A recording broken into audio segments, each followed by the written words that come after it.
ଯୌନ ନିର୍ଯାତନା ଅଭିଯୋଗରେ ଛନ୍ଦି ହୋଇ ଫେରାର ଥିବା ଶରଣକୁଳ ଥାନାର ପୂର୍ବତନ ଅଧିକାରୀ ସୁଜିତ କୁମାର ଦାସ ଶେଷରେ ଆତ୍ମସମର୍ପଣ କରିଛନ୍ତି। ଆଜି ସେ କ୍ରାଇମବ୍ରାଞ୍ଚ ନିକଟରେ ହାଜର ହୋଇ ନିଜକୁ ସମର୍ପଣ କରିଥିବା ଜଣାପଡ଼ିଛି। ଆତ୍ମସମର୍ପଣ ପରେ ପୋଲିସ ତାଙ୍କୁ ହେପାଜତକୁ ନେଇ ପରବର୍ତ୍ତୀ ପ୍ରକ୍ରିୟା ଆରମ୍ଭ କରିଛି। ମିଳିଥିବା ସୂଚନା ଅନୁଯାୟୀ ଦୀର୍ଘ ଦିନ ଧରି ଲୁଚି ରହିବା ପରେ ଆଜି ସୁଜିତ କୁମାର ଦାସ କ୍ରାଇମବ୍ରାଞ୍ଚ ଆଗରେ ଆତ୍ମସମର୍ପଣ କରିଥିଲେ।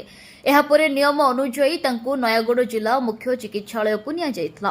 ସେଠାରେ କଡ଼ା ସୁରକ୍ଷା ବଳୟ ମଧ୍ୟରେ ତାଙ୍କର ଡାକ୍ତରୀ ମାଇନା ବା ସ୍ୱାସ୍ଥ୍ୟ ପରୀକ୍ଷା କରାଯାଇଛି।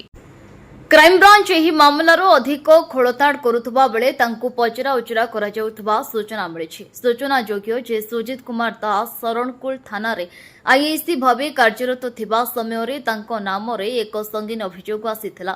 ଜଣେ ମହିଳା ତାଙ୍କ ବିରୋଧରେ ଶରଣକୁଳ ଥାନାରେ ଯୌନ ନିର୍ଯାତନା ଅଭିଯୋଗ ଆଣିଥିଲେ। ଏହି ଘଟଣା ସାମ୍ନାକୁ ଆସିବା ପରେ ପୋଲିସ ବିଭାଗ ପକ୍ଷରୁ କାର୍ଯ୍ୟାନୁଷ୍ଠାନ ଗ୍ରହଣ କରାଯାଇ ତାଙ୍କୁ ଚାକିରିରୁ ନିଲମ୍ବିତ କରାଯାଇଥିଲା।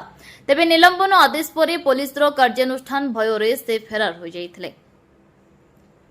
ବ୍ୟୁରୋ ରିପୋର୍ଟ, ବିକଳ୍ପ ସମାଚାର। आम चैनल को लाइक, शेयर एवं सब्सक्राइब करंतु।